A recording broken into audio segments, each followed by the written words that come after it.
everyone. Okay, so this is first economics live session. Okay, economics YouTube session for SSC CGL, right? So let's just wait for 1 or 2 minutes more for others to join also. Till then, I will explain the information about this course. Okay, what all we are going to study and some basic information that you will be in need of in further lectures. Okay, so just 1 second. Okay.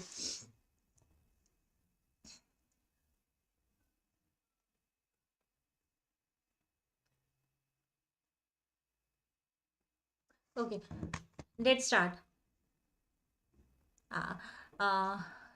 Good evening Ritesh. Yes, बहुत दिनों बाद हमारा lecture हो रहा है. वैसे इसको continue ये चलेगा, हमारा मई तक चलेगा ये वाला कोर्स हमारा. सो साथ में बने रहना है इस कोर्स में. चलो स्टार्ट करते हैं. आज का हमारा टॉपिक क्या है? That is monetary policy and fiscal policy. ये दोनों टॉपिक्स हम लोग फटाफट से कवर करेंगे इस लेक्चर में. Okay, so before moving forward, let me tell you something about the course. सबसे पहले तो ये जो कोर्स है, ये जो टीयर 1 है, ठीक है, उसके लिए है. और टीयर 2 में भी कुछ कुछ टॉपिक्स हैं जो दोनों टीयर्स में ओवरलैप होते हैं इकोनॉमिक्स के, जो कि हम लोग इंट्रोडक्टरी क्लास में डिस्कस कर चुके हैं. ठीक है, तो जो जो चीज़ें टीयर 2 में भी आ रहे हैं और टीयर 1 में भी हैं, उसको हम लोग पहले ही डिस्कस कर लेंगे. उसके बाद टीयर 2 का जो टॉपिक्स बचा रहेगा, जो अलग से टॉपिक्स हैं, उसको लास्ट में हम लोग कवर करेंगे towards the end of May. I think उसमें ज़्यादा टॉपिक्स हैं नहीं, तो ये सारे टॉपिक्स जो जो चीज़ें ओवरलैप कर रही हैं, जो जो टॉपिक्स ओवरलैप कर रहे हैं, वो उसको पहले हम लोग कवर करेंगे. ओके, सो सबसे पहले तो आप हमारा जो ऐप है ए ए शाह IAS इंस्टीट्यूट, इसको आप गूगल प्ले स्टोर पे भी सर्च कर सकते हो. वहां से आप ये ऐप डाउनलोड कर सकते हो. वहां पे आपको SSC CGL कोर्स डालोगे तो आपको कोर्स मिल जाएगा, उसकी सारी डिटेलिंग मिल जाएगी. अब टाइमिंग की बात करें तो 6:30 PM से लेकर के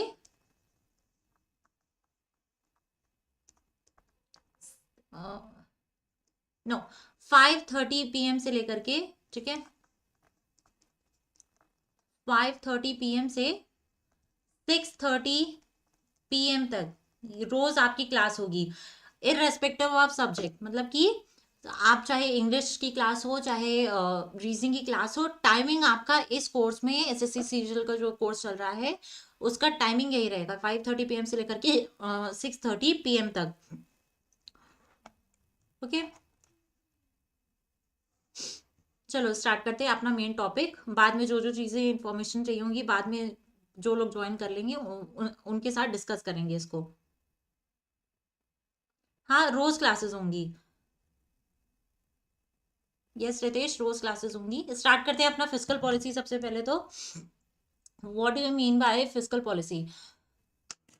देखो, हम लोग पहले I thought of conducting class of fiscal policy and monetary policy separated. ठीक है, अलग अलग करने का सोचा था दोनों क्लास को, बट कई बारी कंफ्यूजन हो जाती है स्टूडेंट्स को.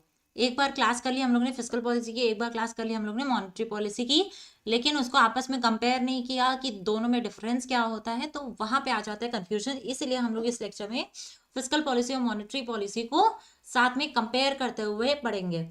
फिस्कल पॉलिसी क्या होता है?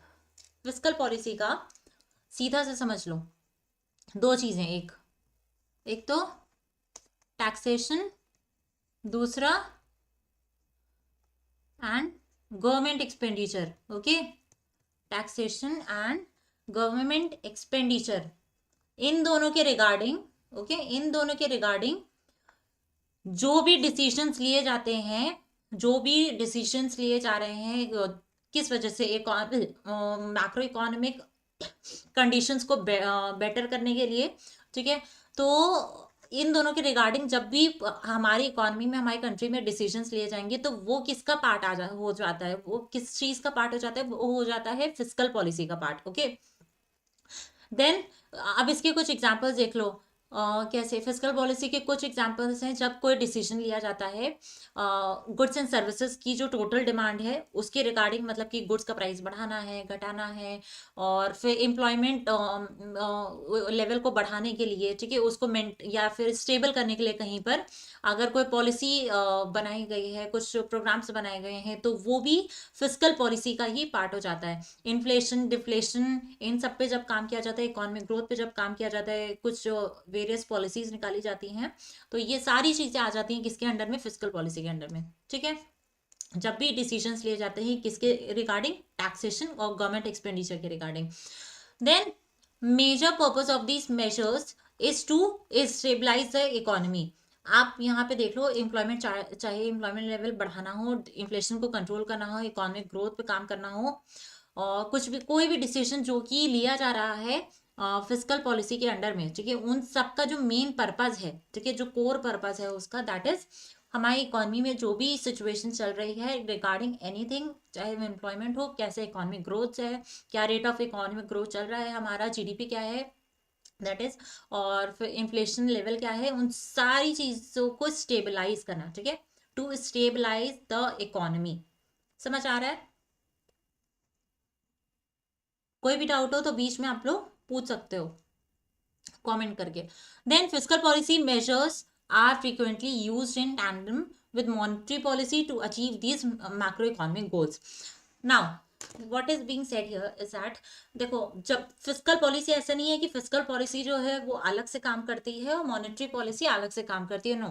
फिजिकल पॉलिसी को हमेशा मॉनेटरी पॉलिसी के साथ ही यूज किया जाता है, मतलब आपस में, मैंने बोला ना, कंपेयर करके पढ़ेंगे, तो वैसे ही फिजिकल पॉलिसी और मॉनेटरी पॉलिसी को हमेशा, मान लो फिजिकल पॉलिसी पे कुछ चेंजेस आए, कुछ काम किया गया, उसमें कुछ डिसीजंस लिए गए, तो वैसे ही मॉनेटरी पॉलिसी पे भी लिए जाते हैं, और एक दूसरे को नजरिए में रखते हुए किए जाते हैं, एक दूसरे को, मतलब मॉनेटरी पॉलिसी में चेंजेस आ रहे हैं तो एक बार फिजिकल पॉलिसी को ओवरथ्रो कर लिया जाता है, फिर फिजिकल पॉलिसी में कुछ चेंजेस करने, कोई डिसीजन लेने हैं तो मॉनेटरी पॉलिसी को एक बार देख लिया जाता है।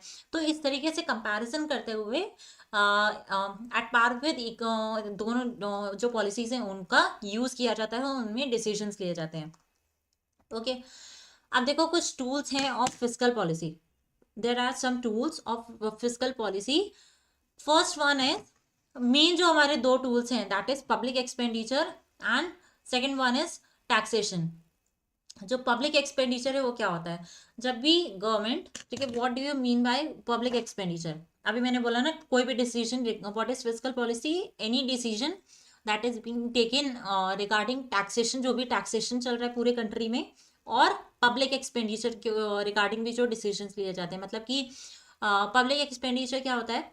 गवर्नमेंट जब भी जो उसके पास मान लो टैक्सेशन से, ठीक है, उसने जितना भी टैक्सेस इम्पोज किए थे, उस टैक्सेशन के जरिए जो उसके पास पैसा आया, ठीक है, जो भी उसके पास पैसा आया है गवर्नमेंट के पास, तो उन पैसों का यूटिलाइज, उन पैसों का यूज करके वो पब्लिक पर्पजेस पे जो खर्चा कर रही है, ठीक है, जब भी गवर्नमेंट टैक्सेशन के जरिए जो उसके पास पैसा आया है, या वेरियस अर्निंग्स जो है उसकी, उसके जरिए जब पब्लिक पर्पजेस के लिए वो पैसा खर्च कर रही है, जैसे कि फॉर एग्जांपल एजुकेशन पे उसने पैसा खर्च किया, हेल्थ केयर पे, मतलब फॉर एग्जांपल हॉस्पिटल्स बनवा दिए, ट्रांसफर पेमेंट्स और कुछ वेलफेयर बेनिफिट्स, ठीक है, इन सब पे जब वो पैसा खर्च करती है, मिलिट्री पुलिस बहुत बड़ा एग्जांपल हो गया, मिलिट्री पे बहुत ज़्यादा गवर्नमेंट पैसा खर्च करती है ना।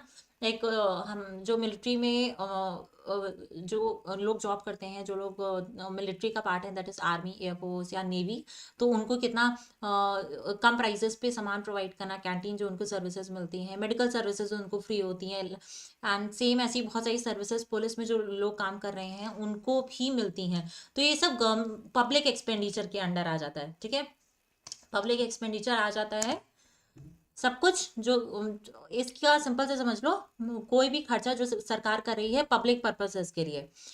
दूसरा है इसका main tool, that is taxation. Taxation सबको पता है क्या होता है? कर, है ना, कर। टैक्सेशन क्या होता है? कर। जो भी टैक्स इम्पोज किया गया है हमारे ऊपर, ठीक है, तो इसमें क्या क्या होता है, इसमें क्या क्या कर सकती है गवर्नमेंट? टैक्सेस बढ़ा सकती है, कहीं पे टैक्सेस घटा सकती है ना। कहीं पर नए नए नया टाइप ऑफ टैक्स जो है वो ला सकती है, उसको लॉन्च कर सकती है। तो ये सब कुछ चेंजेस आ जाते हैं किसके अंडर में, टैक्सेशन के अंडर में। तो क्या लिखा है यहाँ पे, government imposes new taxes and change the rate of current taxes, okay, and it also change the rate of current taxes. तो ये सारी जो एक्टिविटी हो जाती है, करता है गवर्नमेंट रिगार्डिंग टैक्सेशन, वो सब कुछ टैक्सेशन जो इनका टूल है उसके अंडर में आ जाता है।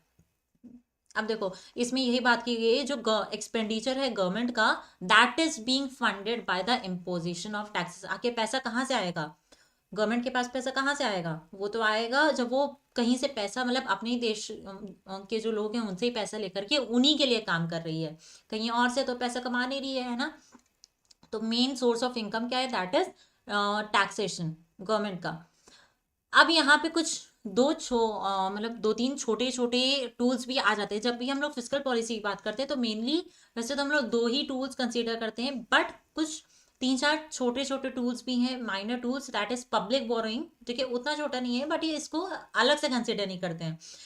पब्लिक बोरोइंग ये क्या होता है, जब भी गवर्नमेंट, मान लो हम लोग हैं, ठीक है, मैं हूँ, आप लोग हो, पूरा देश का जो भी पॉपुलेशन है, हमारे हमसे जब सरकार पैसा जो है वो रेज करती है, ठीक है, हमसे जब पैसा वो गवर्नमेंट उधार लेती है, बोरो करती है, बाय वे ऑफ कैसे, by way of various bonds, ठीक है, बॉन्ड्स वगैरह साइन करा के, है ना। फिर किसान विकास पत्र, ये सब कुछ एग्जाम्पल्स हैं किनके जरिए क्या, इनके जरिए क्या होता है, गवर्नमेंट रेज करती है मनी फ्रॉम द पॉपुलेशन, ठीक है, अपने कंट्री के पॉपुलेशन से। अब देखो, इसके अलावा तीन अदर मेजर्स और हैं, इसके बारे में पढ़ना उतना जरूरी नहीं है, आप बस इसको ऐसे देख सकते हो, ओवर थ्रू कर सकते हो। That is first is first is that rationing and price control, ठीक है, rationing and price control. Second one is regulation of wages, wages में जो भी लेबर वेजेस चल रहे हैं उनको कितना वेज मिल रहा है, उसमें कुछ चेंजेस करना, वो भी फिजिकल पॉलिसी के अंडर ही आ सकता है। Third one is increase the production of goods and services, जो डिसीजन लेती है गवर्नमेंट की, इस जो मान लो कोई ईयर है 2020, कोई फाइनेंशियल ईयर दैट इज 2020 से लेके 21 तक। अब इस ईयर में गवर्नमेंट ने देखा कि इस ईयर में किसकी, 2020 से 2021, हाँ, सैनिटाइजर और मास्क की डिमांड बहुत थी, है ना, सैनिटाइजर्स और मास्क की डिमांड बहुत थी। तो गवर्नमेंट ने ये डिसीजन लिया कि इसका प्रोडक्शन भी ज़्यादा होना चाहिए, लोगों को इसकी ज़रूरत भी है, लोग डिमांड भी कर रहे हैं, तो इसका प्रोडक्शन भी ज़्यादा होना चाहिए। ये एक एग्जाम्पल हो गया हमारा। तो ये एक्टिविटी जो गवर्नमेंट ने की, ये जो काम किया, ये किसके अंडर में आ जाता है, ये आ जाता है increase in the production of goods and services. Okay, next one is, हम लोग को तीन टाइप ऑफ फिजिकल पॉलिसी भी पढ़नी है। There are three types of physical policy, okay. First one is physical neutral policy, then second है that is expansionary physical policy, third is contractionary physical policy. चलो start करते हैं one by one तीनों को।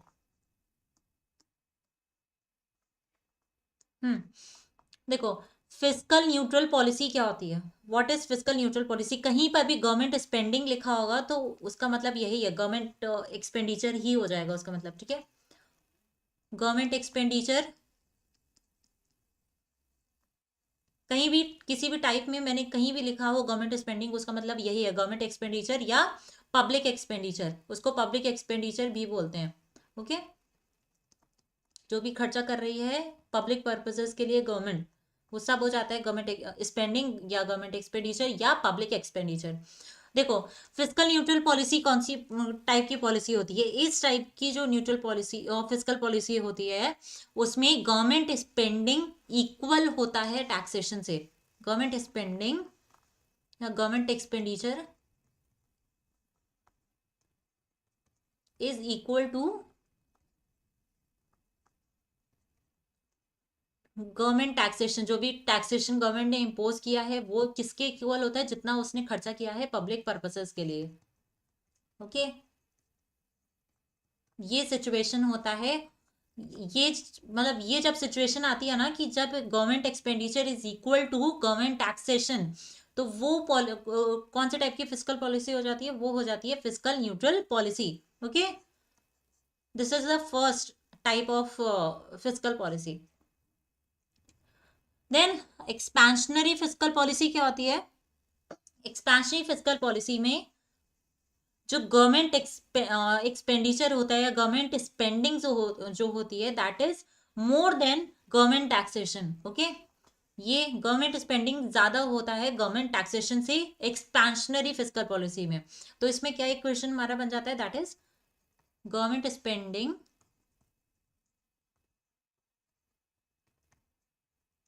Is greater than government taxation. Okay, so this is the expansionary fiscal policy. Government spending जब ज्यादा होता है गवर्नमेंट टैक्सेशन से, तो वो हो जाता है एक्सपेंशनरी फिस्कल पॉलिसी। इसका एग्जांपल देखो क्या होता है। मान लो गवर्नमेंट ने टैक्सेशन इम्पोज किया कितने का, गवर्नमेंट ने 2021 से, गवर्नमेंट ने 2021 से 2022 पे, ठीक है, इस फाइनेंशियल ईयर में कितना टैक्सेशन इम्पोज किया था, जितने से उसको 10,000 रुपीज मिल जाए। ठीक है, 10,000 रुपीज मिलेंगे, उतना उसने टैक्सेशन पूरे देश में इम्पोज किया था, जस्ट एन एग्जाम्पल। लेकिन जो उसने बजट में जो भी सॉरी, हाँ, जो भी उसने डिसाइड किया था कि इतना पैसा अलॉट किया जाएगा इस स्टेट को, फिर ये इतना पैसा अलॉट किया जाएगा इन इन कैटेगरीज को, इन इन सेक्टर्स को, लाइक डिफेंस, फिर पुलिस, और इन सबको इतना पैसा एलोकेट किया जाएगा। तो वो जो गवर्नमेंट एक्सपेंडिचर पे उसने जो डिसीजन लिया था गवर्नमेंट ने, वो जाएगा 15,000 रुपये।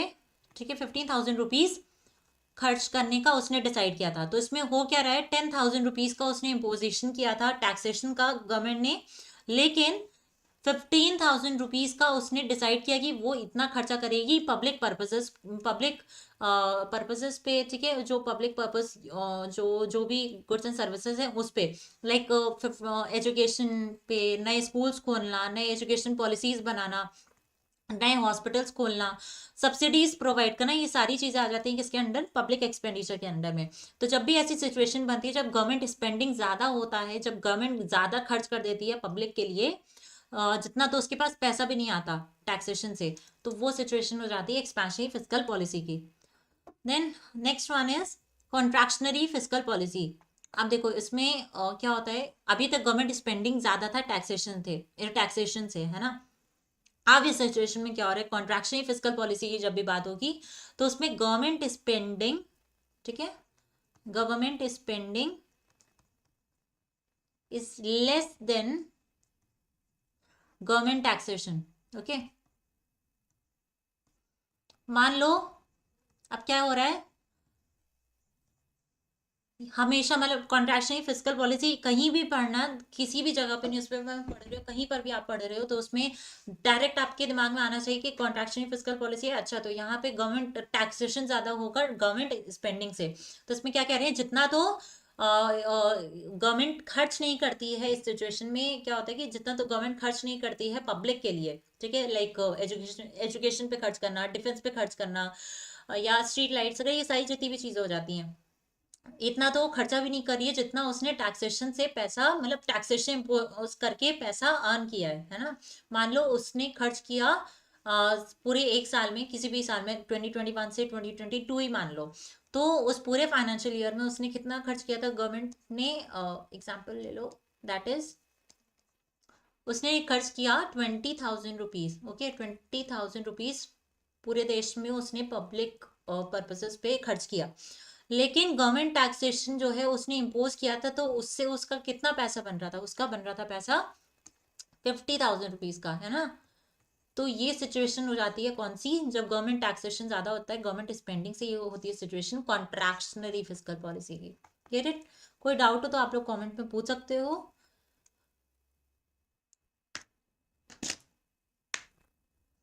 ओके, सो वैसे तो वो इतना इम्पोर्टेंट ये है नहीं, role of fiscal policy in economy, ये थोड़ा थ्योरेटिकल जब पार्ट आपका आता है इकोनॉमिक्स में, तब ये इम्पोर्टेंट हो जाता है। इसमें आप मतलब इसके विद इन अंडर कुछ भी ज़्यादा नहीं पढ़ना है आपको, ज़्यादा से ज़्यादा बस आप लोग को इसका जो भी हेडिंग है, ठीक है, ये सारे जो रोल्स हैं, इस इन हेडिंग्स को आप पढ़ोगे तभी आप लोगों को ये रोल जो है फिस्कल पॉलिसी का इन एन इकोनॉमी समझ में आ जाएगा। सबसे पहला रोल क्या है, इकोनॉमी की स्टेबिलिटी। ठीक है, इकोनॉमी की स्टेबिलिटी है। मान लो एक एग्जांपल समझ रहे थे कैसे इकोनॉमी की स्टेबिलिटी लाता है फिस्कल पॉलिसी। मान लो कि इकोनॉमी में, है ना, इकोनॉमी में मान लो कि चेयर्स, ठीक है, चेयर्स सब लोग यूज करते हैं, वुडन चेयर्स की डिमांड जो है वो कम हो गई थी।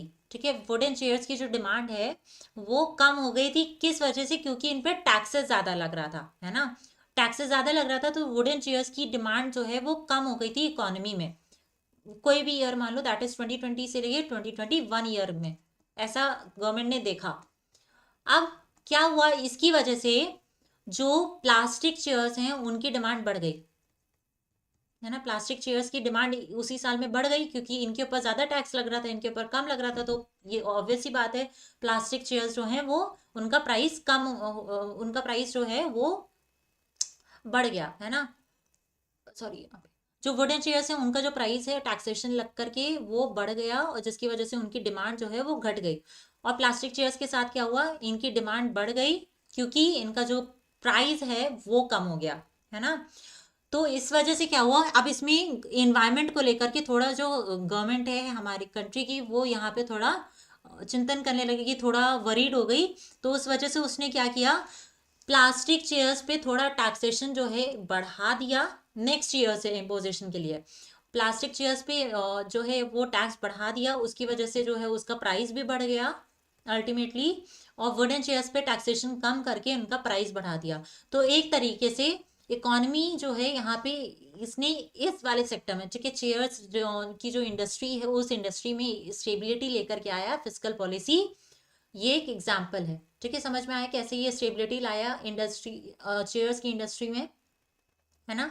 तो गवर्नमेंट जब ने यहाँ पे स्टेबिलिटी किस टूल के जरिए लेकर के आई, दैट इज गवर्नमेंट टैक्सेशन के जरिए। ठीक है, गवर्नमेंट टैक्सेशन जो टूल है वो इस वाले एक्टिविटी में यूज किया गया। Then second role is stimulating economic activity, that is encourage करना किसी भी इकोनॉमिक एक्टिविटी को। मान लो, hello again Anurag, long time, बहुत समय बाद क्लास हो रही है। चलो अब तो क्लास होती रहेगी हमारी, मिलते रहेंगे हम लोग अपनी अपनी क्लासेस में। चलो, एंकरेजिंग इकोनॉमिक एक्टिविटी, इसमें क्या है, दैट इज मान लो कि कोई भी एक सेक्टर ले लो, हाँ, जैसे टोबैको है ना, टोबैको और अल्कोहल, ये सब जो है ये इससे रेवेन्यू तो बहुत आता है गवर्नमेंट को, है ना।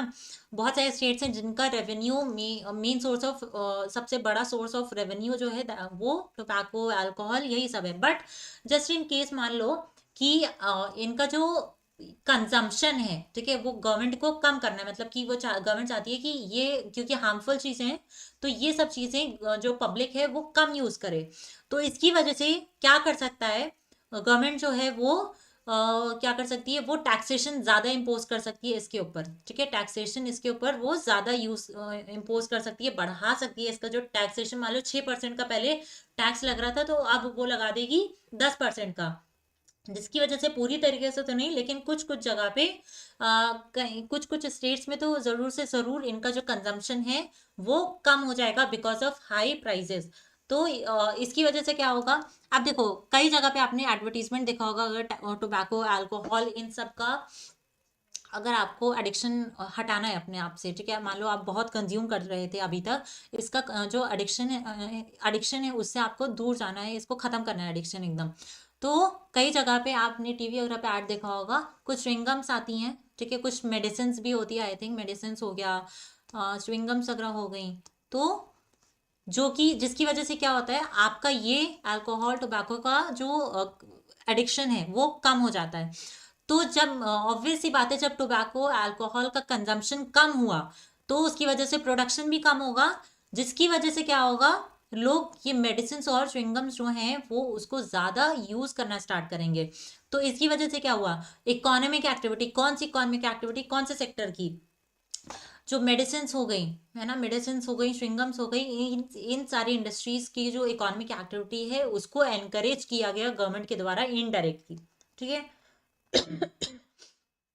यूपी का 50% से ज्यादा रेवेन्यू यहीं से आता है। हाँ, बिल्कुल सही अनुराग। चलो, the third role is boosting employment levels.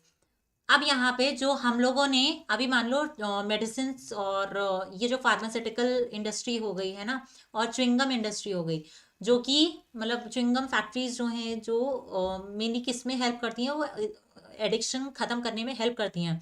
तो अब यहाँ पे मान लो इनका कंजम्पशन ज्यादा हुआ, तो इनका प्रोडक्शन भी ज्यादा होगा, क्योंकि लोग डिमांड ज्यादा कर रहे हैं, तो इन सबको ज्यादा क्वांटिटी में प्रोड्यूस भी करना पड़ेगा। तो अब इसकी वजह से एम्प्लॉयमेंट भी इंक्रीज होगा। मान लो अभी तक कोई भी फैक्ट्री जो थी च्युइंगम की, वो 20,000 लोगों को खाली उसने अपनी अलग अलग फैक्ट्रीज में एम्प्लॉय करके रखा था। लेकिन अब प्रोडक्शन बढ़ा, तो अब 20,000 से बढ़ करके एम्प्लॉयज कितने हो गए, 30,000 हो गए, है ना। प्रोडक्शन ज्यादा होगा तो ऑब्वियसली बात है, जो लेबर है उसकी भी डिमांड ज्यादा बढ़ेगी। तो इस वजह से ये थर्ड रोल हमारा हो जाता है कि एम्प्लॉयमेंट लेवल्स भी फिस्कल पॉलिसी की वजह से बूस्ट होते हैं, इनकरेज होते हैं, इंक्रीज होते हैं, है ना। Fourth role is encouraging investment.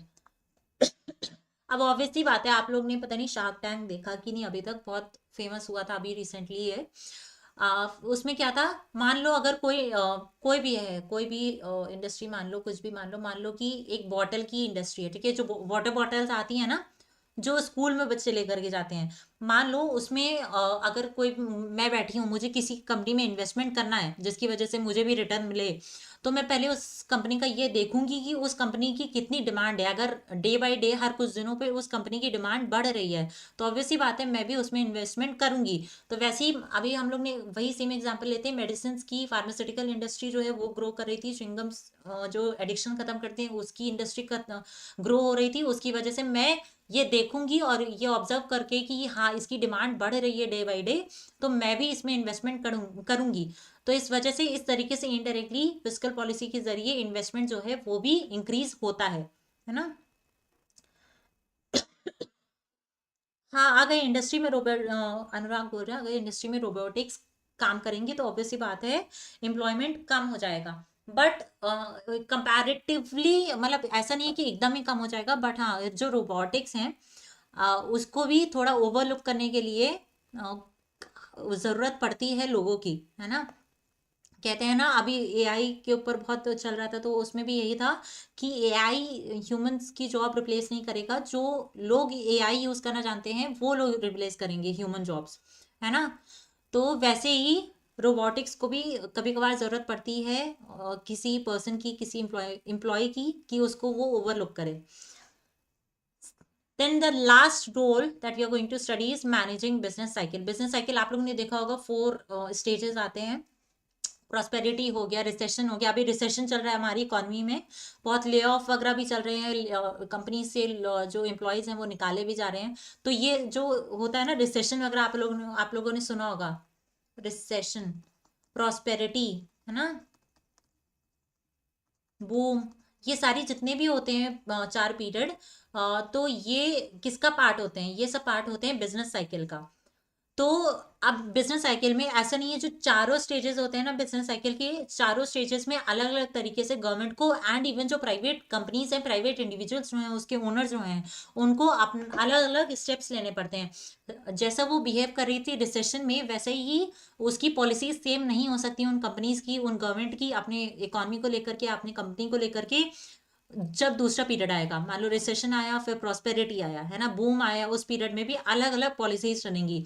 तो वैसे ही फिजिकल पॉलिसी भी जो है, according to the type of period that is going on in business cycle economy में, तो उसी के अकॉर्डिंग फिजिकल पॉलिसी भी काम करता है। कैसे, पब्लिक एक्सपेंडिचर कभी बढ़ा देगा, कभी टैक्सेशन कम कर देगा, टैक्सेशन बढ़ा देगा, फिर पब्लिक एक्सपेंडिचर भी बढ़ा देगा किसी सेक्टर में जहां पे भी जरूरत होगी। तो इस तरीके से मैनेज करता है बिजनेस साइकिल्स को भी। अभी तक फिजिकल पॉलिसी हमारा कंप्लीट हो गया है। अब मेरे को जल्दी से कमेंट करके बता दो कि ये अभी तक फिजिकल पॉलिसी में कोई भी डाउट है कि नहीं। अगर कोई भी डाउट है फिजिकल पॉलिसी में तो जल्दी से कमेंट कर दो। उसके बाद 1 मिनट बाद ठीक हम लोग स्टार्ट करेंगे अपना मॉनेटरी पॉलिसी।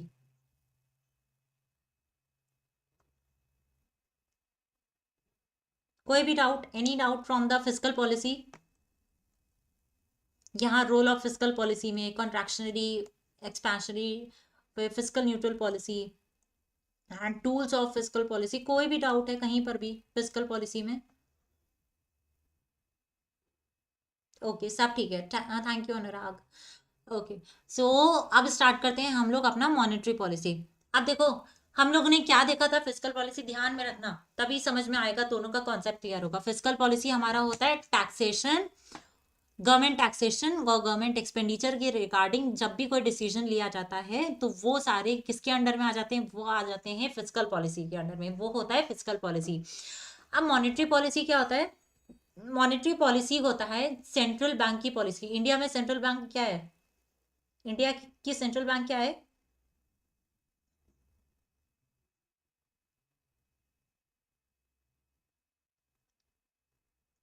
इंडिया में सेंट्रल बैंक क्या है? What is the name of central bank in India?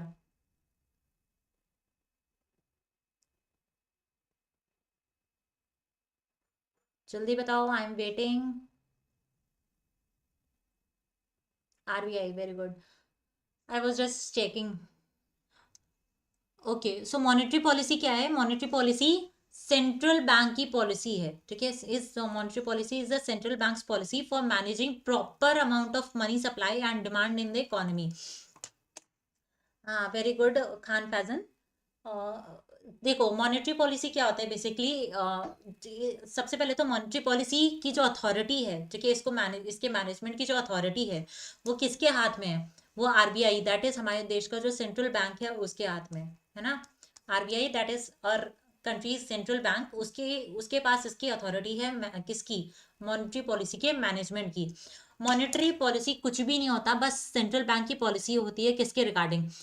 जब भी सेंट्रल बैंक कंट्रोल करता है मनी सप्लाई को इन द इकोनॉमी, जो मनी का, ठीक है, पैसों का जो सप्लाई है और जो डिमांड है इकोनॉमी में, उसका जब वो मैनेजमेंट करने के लिए उसको कंट्रोल करता है, ठीक है, तो वो सब आ जाता है मॉनेटरी पॉलिसी के अंडर में। सप्लाई और डिमांड आप लोग को अगर नहीं पता है, 2 सेकेंड में आप लोग को जल्दी से समझा देती हूँ, जिन लोग का इकोनॉमिक्स बैकग्राउंड नहीं रहा है, जिसको नहीं पता। ये हमारा ग्राफ होता है, ये होता है हमारा सप्लाई कर्व, ये होता है हमारा डिमांड कर्व, ठीक है।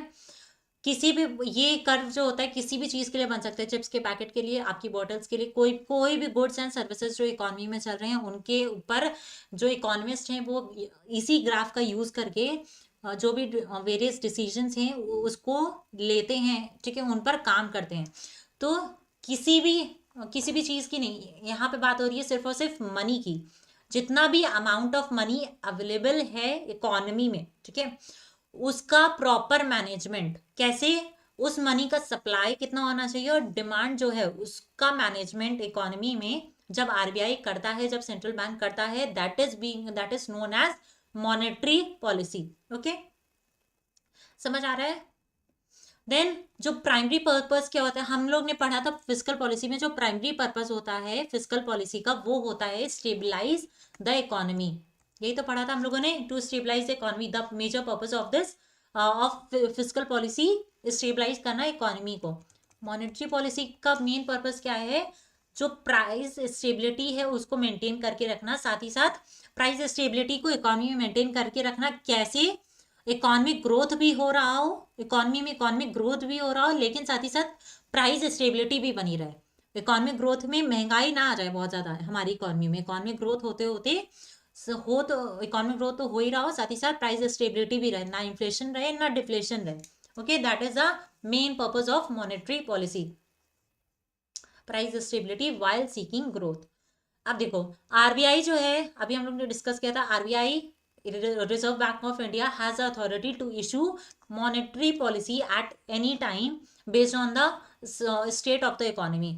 जैसे इंडिया में एक टाइम है ना कि कब बजट रिलीज होता है, कब इकोनॉमिक सर्वे रिलीज होता है, या वेरियस रिपोर्ट्स इंडिसेस जो रिलीज किया जाता है आरबीआई के द्वारा या वेरियस इंस्टीट्यूशंस के द्वारा, एक प्रॉपर टाइम है ना कि हाँ इस महीने में लॉन्च किया जाता है। लेकिन जो आरबीआई है जिसके पास अथॉरिटी है मॉनेटरी पॉलिसी को इशू करने की, वो ऐसा नहीं है किसी को एक पर्टिकुलर टाइम पीरियड है, वो कभी भी जो जैसे ही उसे लगता है कि हाँ इस मतलब किसी भी मंथ में उसे लगता है कि हाँ इकोनॉमी में ज़रूरत है अब मॉनेटरी पॉलिसी को चेंज करने की, क्योंकि मनी सप्लाई और डिमांड में भी चेंजेस आए हैं इकोनॉमी में, तो वो तुरंत मॉनेटरी पॉलिसी इशू कर देगी नया।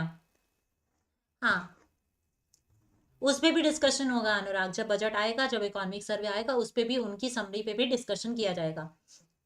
जब भी उसे लगता है आरबीआई को कि आप मॉनेटरी पॉलिसी नया इशू करने की जरूरत है, वो तुरंत इशू कर सकती है, उसके ऊपर कोई टाइम बाउंडेशन नहीं है कि वो उसको हाँ इसी टाइम पे वो इशू कर सकता है या नहीं कर सकता फिर साल भर। फिर आरबीआई जो है वो बहुत सारे मेजर्स का यूज करता है to achieve the desired level of credit and monetary policy. ठीक है, बहुत सारे मेजर्स का यूज करते हैं, बेसिकली इसमें कहा गया है मॉनेटरी पॉलिसी को मतलब उसके मैनेजमेंट के लिए उसके अंडर जो भी काम हो रहा है, अब उसको डिस्कस हम लोग आगे करेंगे। वो कौन कौन से मेजर्स हैं, कुछ 7-8 मेजर्स हैं जिसको हम लोग डिस्कस करेंगे। सबसे पहले समझ लो types of monetary policy.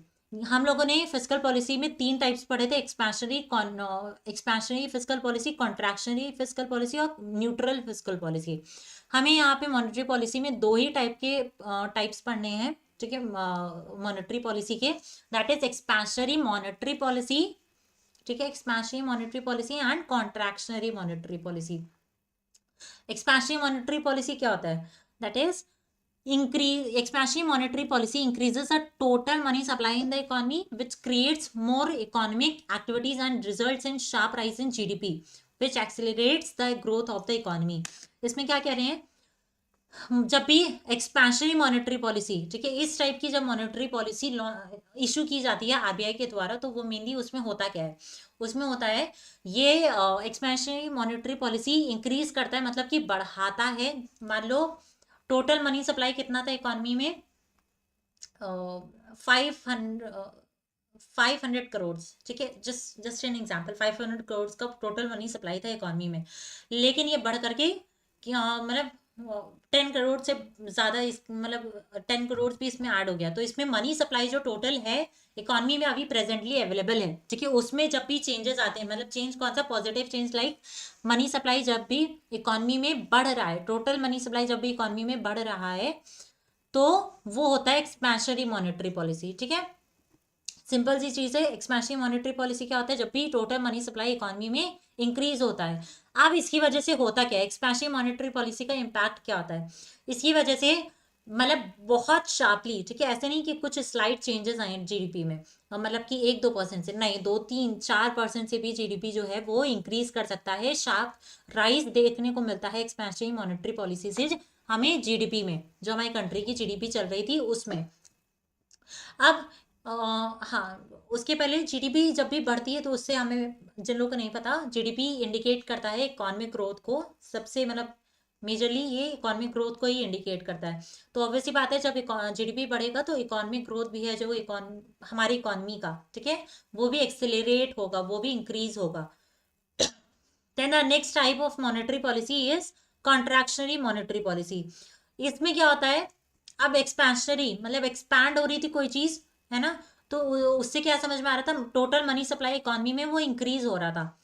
Contractionary monetary policy मतलब कोई चीज कॉन्ट्रैक्ट हो रही है ना, तो इसमें क्या होता है, इसमें टोटल मनी सप्लाई इकोनॉमी में जो है वो डिक्रीज हो जाता है, वो कम हो जाता है, जिसकी वजह से जो ये क्या होता है, इसकी वजह से जो इन्फ्लेशन चल रहा है पूरे मार्केट में, ठीक है, मान लो हमारी मान लो परसों रिलीज करता है, 2 दिन पहले ऐसी कुछ न्यूज आती है कि नई मॉनेटरी पॉलिसी इशू किया आरबीआई ने, और वो कौन से टाइप की मॉनेटरी पॉलिसी है, वो कॉन्ट्रैक्शनरी मॉनेटरी पॉलिसी है। तो हमें इससे नाम से ही समझ जाना चाहिए कि अच्छा आरबीआई ने इसे क्यों रिलीज किया, क्योंकि इकोनॉमी में जो मार्केट्स हैं उसमें बहुत ज़्यादा इन्फ्लेशन चल रहा था, तो उस इन्फ्लेशन को मतलब स्टेबलाइज करने के लिए, कम करने के लिए कॉन्ट्रैक्शनरी मॉनेटरी पॉलिसी को लॉन्च किया गया है, इशू किया गया है।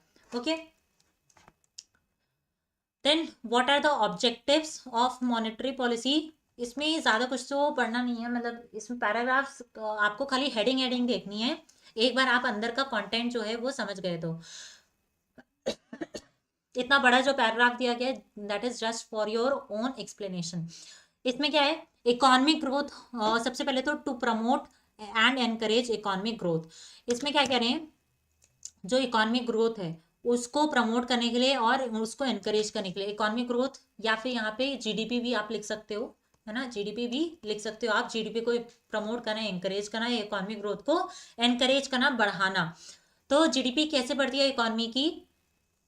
मान लो जो आरबीआई है, सेंट्रल बैंक है, वो इंक्रीज कर देता है supply of money in the market, ठीक है, supply of money in the market. अब मान लो इकोनॉमी में पैसा ज्यादा आ गया, ठीक है, एक्सपेंशनरी मॉनेटरी पॉलिसी आई जिसकी वजह से इकोनॉमी में पैसा ज्यादा आ गया, लोगों के पास भी पैसा ज्यादा हो गया, कंपनीज के पास जो भी जितने भी जो भी पॉपुलेशन है इकोनॉमी की, बेसिकली उसके पास जितना उसके पास पैसा था उससे ज्यादा उसके पास पैसा हो गया, है ना, उसके पास पैसे का जो लेवल है वो बढ़ गया थोड़ा सा। तो अब क्या होगा, जो बैंक्स हैं और जो फाइनेंशियल इंस्टीट्यूशन है, तो उनके पास, अब देखो हमारे पास, आपके पास पैसा ज्यादा आ रहा है एक्सपेंशनरी मॉनेटरी पॉलिसी से, तो ऑब्वियसली बात है बैंक्स के पास भी पैसा ज्यादा गया होगा, है ना। तो अब उनके पास ज्यादा पैसा है तो वो ज्यादा पैसा अब उसको रखेंगे तो नहीं अपनी जेब में, है ना। अब उसी पैसे से बैंक क्या है, जो वो पैसे बनाएगा, उसी पैसे से वो पैसे बनाएगा कैसे, वो पैसे जो है वो लोन पर दे देगा, उस पर वो इंटरेस्ट चार्ज करेगा, ठीक है, इंटरेस्ट चार्ज करेगा, जिसकी वजह से क्या होगा इकोनॉमिक, अब मान लो जो इसने लोन मान लो देता था साल भर में, वो खाली कोई भी बैंक है, मान लो बैंक का नाम है एबीसी, ठीक है, बैंक एबीसी, तो जब ये एक्सपेंशनरी मॉनेटरी पॉलिसी इशू किया गया आरबीआई के जरिए, तो अब बैंक्स के पास भी ज्यादा पैसा हो गया, तो ये जो बैंक है, इस बैंक का मान लो एक डेटा इमेजिनरी समझ लो, वो साल भर में 20 करोड़ जो है वो मान लो ये साल भर में हर साल देता था, इसी के आसपास, एग्जैक्टली इतना नहीं, लेकिन कभी 21 हो जाएगा, कभी 19 हो जाएगा, कभी 20 करोड़ रहेगा, लेकिन टोटल वो इसी के अप्रॉक्स लोन देता था लोगों को, ठीक है। अब मान लो हमारे पास भी पैसा ज्यादा है, बैंक के पास भी पैसा ज्यादा है, अब बैंक के पास कितना पैसा हो गया, 50 करोड़ हो गया। अब वो जो 30 करोड़ उसके पास एक्स्ट्रा आए हैं ना, तो उसको भी वो लोन पे दे देगा। अब मान लो मैंने बैंक से पैसा लिया, 1 करोड़ जो है वो लोन लिया, अब उसको मैं खर्च करने के लिए तो लूंगी नहीं कि हाँ मतलब मुझे मार्केट से शॉपिंग करनी है, उसको मुझे कहीं इन्वेस्टमेंट करना होगा, इतना बड़ा अमाउंट में तभी खर्च करूंगी, मतलब लोन लूंगी जब मुझे कहीं इन्वेस्ट करना है उसे। तो मैंने 1 करोड़ का, मेरे पास एक शूज़ की फैक्ट्री में चलाती हूँ, अब मेरे पास 1 करोड़ का मैंने लोन लिया और एक और मैंने फैक्ट्री अपनी लगा दी, ठीक है। तो उसकी वजह से क्या हुआ, इकोनॉमिक एक्टिविटीज़ जो हैं, अब मेरी वजह से, मेरी कंपनी जैसी मैंने अपनी कंपनी को बढ़ाया, नई फैक्ट्रीज ओपन करी, ठीक है, 2 नई फैक्ट्रीज ओपन करी, तो वैसे बहुत सारी कंपनीज ने किया होगा। तो इकोनॉमिक एक्टिविटीज़ जो हैं, ठीक है, प्रोडक्शन हो गया, जैसे कंजम्पशन हो गया, ये सारी जो एक्टिविटीज़ हैं ये एक तरीके से इंक्रीज हुई ओवरऑल इकोनॉमी में, है ना, इंक्रीज हुई ओवरऑल इकोनॉमी में। तो इसकी वजह से क्या होगा, जब इकोनॉमी में जो इकोनॉमिक एक्टिविटीज़ हैं वो इंक्रीज होंगी, इकोनॉमिक एक्टिविटीज़ पता है ना क्या होती हैं, इन्वेस्टमेंट इंक्रीज हो रहा है इकोनॉमी में, प्रोडक्शन इंक्रीज हो रहा है, कंजम्पशन भी इंक्रीज हो रहा है, तो ये सारी जो एक्टिविटीज हैं इकोनॉमिक एक्टिविटीज के अंडर में ही आ जाती हैं। तो इसकी वजह से अल्टीमेटली क्या होगा, इकोनॉमिक एक्टिविटीज इंक्रीज हुई तो इकोनॉमिक एक्टिविटीज इंक्रीज होती है तो हमेशा याद रखना जीडीपी भी जो है इकोनॉमी का वो भी ग्रो करेगा, ठीक है, इकोनॉमिक एक्टिविटीज ग्रो करने की वजह से जीडीपी भी हमारा ग्रो करेगा, है ना। सो ये इस तरीके से ये एक एग्जाम्पल था कि कैसे मॉनेटरी पॉलिसी, जब एक्सपेंशनरी मॉनेटरी जो भी मॉनेटरी पॉलिसी है उसके जरिए कैसे इकोनॉमिक ग्रोथ जो है वो इंक्रीज होता है, वो एनकरेज होता है किसी भी इकोनॉमी का।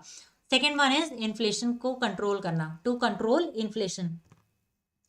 ओके, सो इन्फ्लेशन जो है वो एक बहुत बड़ा पैरामीटर है, मैक्रो इकोनॉमिक पैरामीटर है, और इसको it is the mandate of the central bank to control the inflation at a certain level in order to achieve macro economic stability. तो अभी आप लोग को परसेंटेज अगर पढ़ने की जरूरत नहीं है कि हाँ कितना आरबीआई अलाउ करता है इकोनॉमी में, कि हाँ इतना इन्फ्लेशन रह सकता है इकोनॉमी में, लेकिन उससे ऊपर वो इन्फ्लेशन नहीं जाना चाहिए, तो वो परसेंटेज आप लोग को पढ़ने की जरूरत नहीं है। लेकिन हाँ इन्फ्लेशन ये आरबीआई के ऊपर ये एक मैंडेट टाइप होता है कि इस परसेंटेज से ऊपर या नहीं जाना चाहिए जो इन्फ्लेशन है, जो महंगाई है इकोनॉमी में, ठीक है। फिर इन्फ्लेशन जो है वो एक series of positive and negative impact create करता है इकोनॉमी में। आई नो महंगाई से आप लोग सोच रहे होगे कि कैसे पॉजिटिव इम्पैक्ट क्रिएट हो सकता है, ठीक है। कैसे, हम लोग ने सबसे पहले फिजिकल पॉलिसी में एक इसका एग्जांपल लिया था। हाँ ये सब चीज़ें ठीक है कि मान लो जो हमारी बेसिक नीड है, ठीक है, जैसे कि पेट्रोल वगैरह हो गया, और इन सब पे जब भी इन्फ्लेशन आता है, मान लो खाने के आइटम पे इन्फ्लेशन आया, सब्जियों पे महंगाई हुई, प्याज वगैरह पे, तो वहां पे हमारा नेगेटिव इम्पैक्ट हो जाता है, क्योंकि वो हमारी डेली लाइफ को अफेक्ट कर रहा है। लेकिन जब गवर्नमेंट ज़्यादा टैक्सेशन इम्पोज करके, ठीक है, मतलब टैक्सेशन नहीं, मतलब इकोनॉमिक एक्टिविटीज़ को प्रमोट करके या किसी दूसरे सेक्टर में, जिसकी वजह से किसी एक सेक्टर में इकोनॉमिक एक्टिविटीज़ कम हो रही है, मतलब प्रोडक्शन, कंजम्पशन, ये सब कम हो रहा है। फॉर एग्जाम्पल अल्कोहल और टोबैको, अगेन वही सेम एग्जाम्पल, अगर इस इंडस्ट्री में जो प्रोडक्शन कंजम्पशन कम होगा, तो ये पॉजिटिव इम्पैक्ट ही तो है इन्फ्लेशन का। तो ये एक एग्जाम्पल हो गया किसका, positive and negative impact on the economy, किसका, इन्फ्लेशन का। ठीक है। Then next is to achieve price stability. Price stability जो है वो टोटली क्या इन्फ्लेशन चल रहा है, क्या इन्फ्लेशन और डिफ्लेशन का लेवल है, ठीक है, इकोनॉमी में, चाहे इन्फ्लेशन चल रहा है इकोनॉमी में या डिफ्लेशन चल रहा हो, तो वो उस लेवल पे डिपेंड करता है क्या, मतलब प्राइस स्टेबिलिटी क्या उसका लेवल है इकोनॉमी में, क्या चल रहा है, प्राइस का मेनली क्या लेवल चल रहा है इकोनॉमी में। ठीक है। तो इन्फ्लेशन जो है वो दैट रिमेन्स लो और stable, the prices of goods and services will remain stable, and if inflation is high, तो उसकी वजह से क्या होगा, डिफ्लेशनरी प्रेशर आएगा और प्राइसेस जो है वो अल्टीमेटली अनस्टेबल हो जाएंगे। अब देखो मेनली आप लोग को पढ़ना क्या है, प्राइस स्टेबिलिटी कैसे आती है। जो आरबीआई है वो मेनली टारगेट सेट करता है किसका, इन्फ्लेशन रेट का, दैट इज 4%। 4% से ये 2% ऊपर हो सकता है, ठीक है, उसको अलाउड होता है कि इकोनॉमी में हाँ 2% ऊपर जा सकता है इन्फ्लेशन, 2% वो इन्फ्लेशन जो है वो नीचे भी जा सकता है, लेकिन इससे ज़्यादा ना ऊपर जाना चाहिए ना नीचे जाना चाहिए। ये एक लेवल है किसका, इन्फ्लेशन का इकोनॉमी में। +2 -2 का कॉन्सेप्ट चलता है। तो इस तरीके से प्राइस स्टेबिलिटी मेंटेन रहती है इकोनॉमी में। ओके। फिर एम्प्लॉयमेंट जनरेट हो जाता है, इसका हम लोग पहले भी डिस्कस कर चुके हैं। रिसेशनरी पीरियड्स जो वो चलते हैं बिजनेस साइकिल में, एक पीरियड आता है रिसेशन वाला पीरियड, है ना, रिसेशन पीरियड आता है। उसमें मान लो फॉर एग्जांपल इसमें इंटरेस्ट रेट जो है, अब क्योंकि रिसेशन पीरियड में लोगों की जॉब भी चल जाती है, लोगों की सैलरी कम होती है ना, इस पीरियड में, रिसेशन वाले पीरियड में, तो इंटरेस्ट रेट जो है उसको कम कर दिया जाता है, इंटरेस्ट रेट्स को लो कर दिया जाता है, जिसकी वजह से जो मान लो इंटरेस्ट रेट कम हो गया, तो लोगों ने लोन ज़्यादा लिया बैंक से, ठीक है, क्योंकि अब उनको कम इंटरेस्ट रेट पे लोन मिल रहा है। तो अब उन्होंने कोई एक फैक्ट्री सेटअप की अपनी नई, ठीक है, पहले से एक फैक्ट्री थी, अब उन्होंने 3 फैक्ट्री और सेटअप कर दी लोन लेकर के, और इंटरेस्ट रेट भी उनको लो ही मिल रहा है। तो उसकी वजह से क्या होगा, उनका जो एम्प्लॉयमेंट लेवल है वो इकोनॉमी में अपनी फैक्ट्री के जरिए, पहले वो एक फैक्ट्री से 20 लोगों को एम्प्लॉय करते थे, अब वो 3 फैक्ट्री से टोटल मिला के 60 लोगों को और नए एम्प्लॉयज़ को एम्प्लॉय कर सकते हैं, है ना। तो इस तरीके से एक एग्जाम्पल था कैसे जनरेट करता है मॉनेटरी पॉलिसी एम्प्लॉयमेंट, ठीक है, कैसे एम्प्लॉयमेंट लेवल बढ़ाता है इकोनॉमी में। अब फटाफट से देख लेते हैं टूल्स ऑफ मॉनेटरी पॉलिसी। ये कुछ टूल्स हैं मॉनेटरी पॉलिसी के, that is CRR, SLR, repo rate, reverse repo rate, marginal standing facility, open market operations. अब इसमें मेनली जो आप लोग को बहुत ध्यान से जो पढ़ने हैं वो हैं ऊपर के 4, ठीक है। फर्स्ट 4 आप लोग को बहुत इंपॉर्टेंट है, पढ़ने हैं। ये जो 2 है, मार्केट मार्जिनल स्टैंडिंग फैसिलिटी और ओपन मार्केट ऑपरेशन, ये इतना न्यूज़ में नहीं रहता, ठीक है, इतना इस पे क्वेश्चन बनता भी नहीं है जितना repo rate, reverse repo rate पे बनता है क्वेश्चन। इन सारे इंस्ट्रूमेंट्स का यूज करके मनी सप्लाई जो है उसको कंट्रोल करता है इकोनॉमी में जो आरबीआई है, ठीक है, हमारा जो सेंट्रल बैंक है। देखो CRR क्या होता है, CRR होता है मेनली जो हर बैंक का, ठीक है, जितने भी बैंक हैं इकोनॉमी में, उनका जो भी डिपॉजिट रखा जाता है आरबीआई के पास, ठीक है, एक अमाउंट, ये मैंडेटरी होता है, ठीक है, ये इतना सा समझ लो, जितने भी कॉमर्शियल बैंक है, जितने भी बैंक्स हैं इकोनॉमी में, ये मैंडेटरी होता है, ये कंपल्शन है उनके ऊपर कि कुछ अमाउंट ऑफ मनी, ठीक है, सम अमाउंट ऑफ मनी उन बैंक्स को आरबीआई के साथ रखना होगा एज अ सेविंग्स अकाउंट, ठीक है, कुछ अमाउंट ऑफ मनी उनको रखना ही रखना होगा आरबीआई के साथ, दैट इज CRR। SLR क्या होता है, SLR होता है मिनिमम परसेंटेज ऑफ डिपॉजिट, जो कि अब देखो SLR क्या होता है, स्टैट्यूटरी लिक्विडिटी रेशियो क्या होता है, मेनली मान लो कॉमर्शियल बैंक एक है, दैट इज बैंक ABC, ठीक है, ये कॉमर्शियल बैंक है। तो जितने भी बैंक हैं इकोनॉमी में, ये कंपल्शन होता है उनके ऊपर कि कुछ अमाउंट ऑफ मनी, ठीक है, कुछ amount of money in the form of कुछ amount of money in the form of liquid cash, साथ ही साथ कुछ अमाउंट ऑफ गोल्ड और कुछ सिक्योरिटीज जिसकी कुछ मॉनेटरी टर्म्स में कुछ वैल्यू होगी, है ना। हाँ, सब आज ही पढ़ना है अनुराग, सब आज ही पढ़ना है, मॉनेटरी और फिस्कल पॉलिसी आज ही खत्म करना है हमें। तो ये कुछ कुछ चीजें ये आरबीआई के पास सबमिट नहीं होती है, ठीक है। कुछ अमाउंट ऑफ मनी, ठीक है, जो कि लिक्विड कैश में, गोल्ड में और बाकी अदर सिक्योरिटीज में, जो अपने साथ मेंटेन करके रखना पड़ता है, अपने पास रखना पड़ता है कॉमर्शियल बैंक्स को, वो, ठीक है, मिनिमम अमाउंट जो भी सेट किया जाता है आरबीआई के द्वारा, ठीक है। तो वो होता है एसएलआर, द मिनिमम अमाउंट जो कि मेंटेन करके रखना पड़ता है कॉमर्शियल बैंक को इन the form of liquid cash, gold, other securities, ये होता है एसएलआर, ठीक है। रेपो रेट क्या होता है, what is repo rate? Repo rate होता है इंटरेस्ट रेट जिस रेट पे सेंट्रल बैंक लोन देता है कॉमर्शियल बैंक्स को, ठीक है। कॉमर्शियल बैंक को जिस रेट पे सेंट्रल बैंक, हमारे देश का दैट इज आरबीआई, लोन दे रहा है हमारे देश के बाकी कॉमर्शियल बैंक्स को, वो होता है रेपो रेट, ठीक है। रिवर्स रेपो रेट क्या होता है? This is the rate the central bank of a country pays its commercial banks to park their excess funds in the central bank, ठीक है। जैसे आपने अपने घर में देखा होगा, आपके पेरेंट्स जो होंगे या आपका खुद का भी अकाउंट हो सकता है बैंक में, तो अगर आपको अपना पैसा वगैरह, नॉट सेविंग्स अकाउंट या बहुत सारे टाइप ऑफ अकाउंट होते हैं, वो हमें नहीं पढ़ने हैं। कुछ मतलब मान लो मुझे पैसे अपने जमा करने हैं, मेरे 20,000 रुपीज मान लो मुझे अपने अकाउंट में जमा करने हैं बैंक के पास। तो जैसे मान लो मैंने एफडी करा दिया उन 20,000 रुपीज का, ठीक है, एफडी करा दिया, fix deposit. I am hoping आप लोग इतने बड़े हो, आप लोग को पता होगा फिक्स डिपॉजिट क्या होता है। फिक्स डिपॉजिट अगर मैंने कराया कुछ पैसों का, तो उस पर मुझे इंटरेस्ट भी मिलेगा, ठीक है। तो वैसे ही सेम यहाँ पे भी होता है। मान लो उसके पास कुछ एक्सेस पैसा आया, ठीक है, कुछ एक्स्ट्रा पैसा जितना उसके पास नॉर्मली आता नहीं है, लेकिन जस्ट इन केस उसके पास 3 महीने या क्वार्टरली कुछ अमाउंट ऑफ कोई भी कमर्शियल बैंक के पास एक्स्ट्रा पैसा आया, तो वो क्या करेगा, वो अपने पास नहीं रखेगा, वो आरबीआई को जमा कर देगा और आरबीआई उस पर उसको इंटरेस्ट देगा उस कमर्शियल बैंक को, ठीक है। तो उसको कहते हैं रिवर्स रेपो रेट।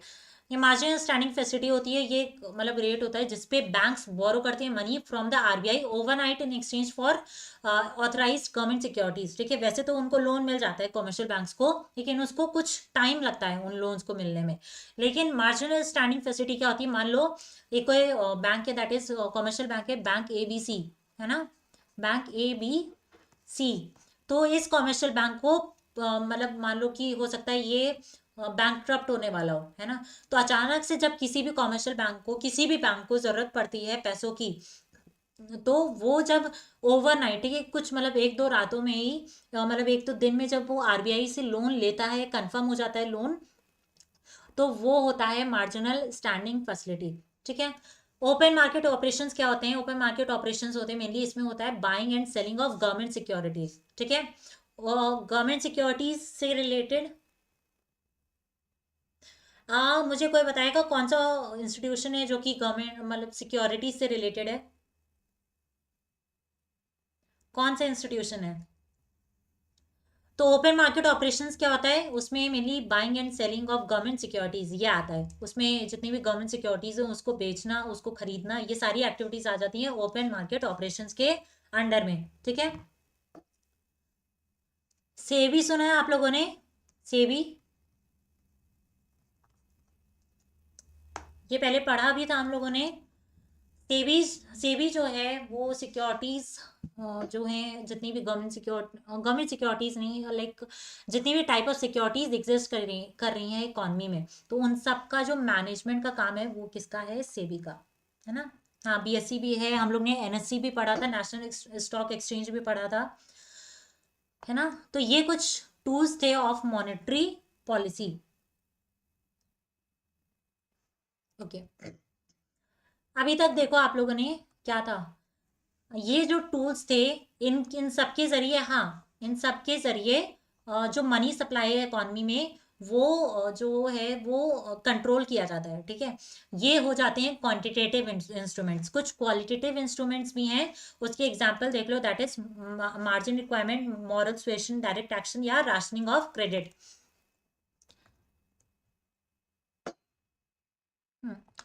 इनके बारे में पढ़ना उतना इंपॉर्टेंट है नहीं। इसके आप लोग को, हाँ, नोट्स आप लोग को मिल जाएंगे, लेकिन moral suasion, margin requirement, direct action या राशनिंग ऑफ क्रेडिट, इतना ये न्यूज़ में भी नहीं रहते हैं, तो आप लोग को पढ़ने की ज़रूरत भी नहीं है। ठीक है, जस्ट इन केस अभी कभी आ जाता है एमसीक्यू वगैरह में, तो उसके लिए आप लोग को ये वाला जो पीडीएफ है, जो नोट्स हैं, आपको प्रोवाइड कर दिए जाएंगे ऑलरेडी। देखो, मैं हम लोग ने पूरा कंप्लीट कर लिया है। सबसे पहले डिफरेंस समझ लेते हैं। 1 घंटे की क्लास है, 1 घंटे से पहले मैं आप लोग को छोड़ूंगी नहीं। अनुराग, आप लोग को पढ़ना पड़ेगा 1 घंटा बेटा। फिजिकल पॉलिसी क्या होता है, इसमें बेसिक डिफरेंस समझ लो फिजिकल और मॉनेटरी पॉलिसी में। देखो, इसमें मेनली गवर्नमेंट एक्सपेंडिचर और गवर्नमेंट टैक्सेशन इसमें इन्वॉल्व होता है जब भी डिसीजन लिया जाता है। इसमें डिसीजन किसके रिगार्डिंग लिए जाते हैं, इंटरेस्ट रेट कितना होगा इकोनॉमी में, और मनी सप्लाई को के रिगार्डिंग मॉनेटरी पॉलिसी में के अंडर में डिसीजंस लिए जाते हैं। फिजिकल पॉलिसी गवर्नमेंट के द्वारा सेट किया जाता है, whereas monetary policy central bank, किसी भी इकोनॉमी का जो सेंट्रल बैंक है उसके द्वारा सेट किया जाता है। फिजिकल पॉलिसी का ऐसा कोई स्पेसिफिक टारगेट नहीं है। हाँ, स्टेबिलिटी जो है इकोनॉमी में, वो कह सकते हैं, लेकिन कोई ऐसा स्पेसिफिक टारगेट नहीं कि हाँ, जब ये सिचुएशन होगी इकोनॉमी में तभी फिजिकल पॉलिसी इशू किया जाएगा। तो कोई स्पेसिफिक टारगेट नहीं होता। यहाँ पे मॉनेटरी पॉलिसी में स्पेसिफिक टारगेट होता है। सबसे बड़ा ही टारगेट हमारा क्या है, इन्फ्लेशन। ठीक है, जब भी इन्फ्लेशन आएगा इकोनॉमी में, तुरंत मॉनेटरी पॉलिसी आपको इशू नया होते हुए दिखेगा। कुछ साइड इफेक्ट्स भी उसके होते हैं, किस पे, गवर्नमेंट बजट पे और बोरोइंग पे। इसके साइड इफेक्ट्स किस पे होते हैं, एक्सचेंज रेट पे और हाउसिंग मार्केट पे। ये वाला पॉइंट आप फोर्थ वाला छोड़ सकते हो, इतना इंपॉर्टेंट नहीं है। बाकी के जो ऊपर के 3 पॉइंट है, लास्ट का पॉइंट है ये, दैट इज इंपॉर्टेंट। अब देखो, क्योंकि फिजिकल पॉलिसी गवर्नमेंट के द्वारा सेट किया जाता है, तो आप लोग समझ सकते हो इसमें कुछ पॉलिटिकल डायमेंशन इंक्लूडेड होंगे। तो यहाँ पे पॉलिटिकल इंटरफेरेंस आ जाता है, लेकिन मॉनेटरी पॉलिसी क्योंकि गवर्नमेंट इसमें इंटरफेरेंस नहीं होता, तो यहाँ पे पॉलिटिक्स भी नहीं होगी। आप ये पूरा पॉलिटिकल प्रोसेस से एक्सक्लूडेड होता है मॉनेटरी पॉलिसी, तो यहाँ पे पॉलिटिकल इंटरफेरेंस नहीं देखने को मिलता हमें। अब यहाँ पे थोड़े से एमसीक्यूज हैं, आप इसको चलो प्रैक्टिस करते हैं। इसको 5 ही 6 हैं, जल्दी से फटाफट से कंप्लीट कर लेते हैं। सबसे पहले, the government's fiscal policy denotes the use of government's, first taxes and expenditure, second is consumption and investment, third taxes and revenue, fourth consumption and expenditure.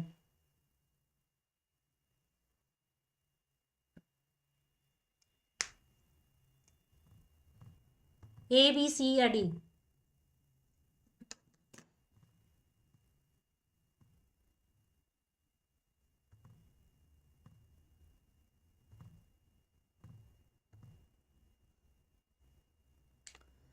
जो गवर्नमेंट का फिस्कल पॉलिसी है वो क्या डिनोट करता है, the use of government's, taxation and expenditure, या consumption and investment, taxes and revenue, या consumption and expenditure.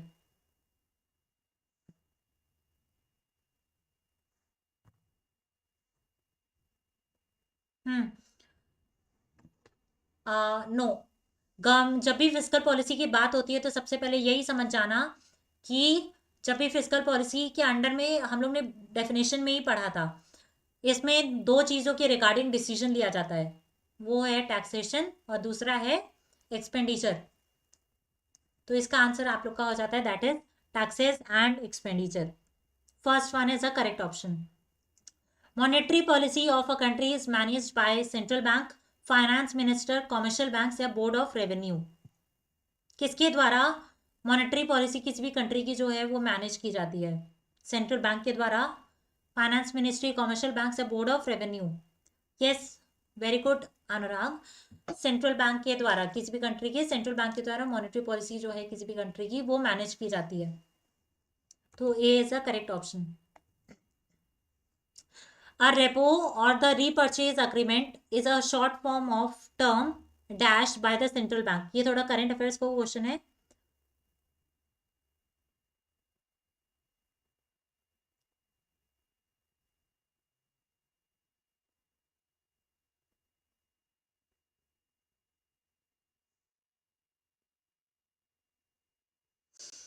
Repo या repurchase agreement is a short term या is a form of short term of dash by the central bank. ये वाला newspaper वगैरह की थोड़ी language वाला क्वेश्चन है। आप लोग अगर रीड करते हो न्यूज़पेपर तो आपको पता चलेगा उसमें। चलो मैं बताती हूँ उसका। That is borrowing.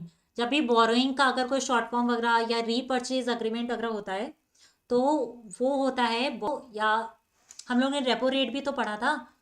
Repo rate से याद रखो ना बोरोइंग। रेपो रेट क्या होता है? जब भी जिस रेट पे सेंट्रल बैंक लोन देती है कॉमर्शियल बैंक्स को कंट्री के, है ना, तो वैसे ही यहाँ पे आ जाएगा बोरोइंग। ये टैक्सेशन का फिलहाल तो यहाँ पे क्वेश्चन डल गया है। टैक्सेशन अभी आप स्किप कर सकते हो। Identify the following. Budget is an important part of which of the following. Budget जो है इन सब में से किसका इंपॉर्टेंट पार्ट है? Physical policy of the government, legislature, commercial policy of the government या monetary policy of the government?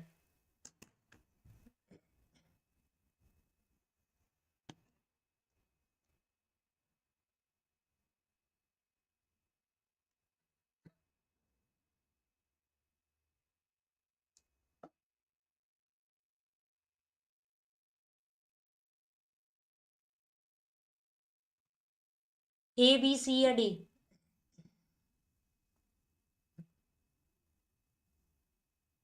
A, very good Anurag, that is A, physical policy. क्योंकि बजट में हम लोग टैक्सेस और अगर आपने कभी बजट की समरी पढ़ी हो अपने एग्जाम के वजह से तो उसमें हम लोग टैक्सेस भी देखते हैं कहाँ कहाँ कितना इम्पोज किया जाएगा, किस स्टेट पे कितना, किस सेक्टर में इम्पोज किया जाएगा, एक्सपेंडिचर कितना, टैक्सेशन से जो पैसा आएगा वो किसके सेक्टर में किस किस स्टेट में कितना दिया जाएगा। तो ये आ जाता है सब फिजिकल पॉलिसी के अंडर में, है ना। Then the last question is three main drivers of economic growth are consumption, investment and employment, savings, investment and debt. Third, revenue, expenditure and savings, and fourth one is consumption, investment and savings.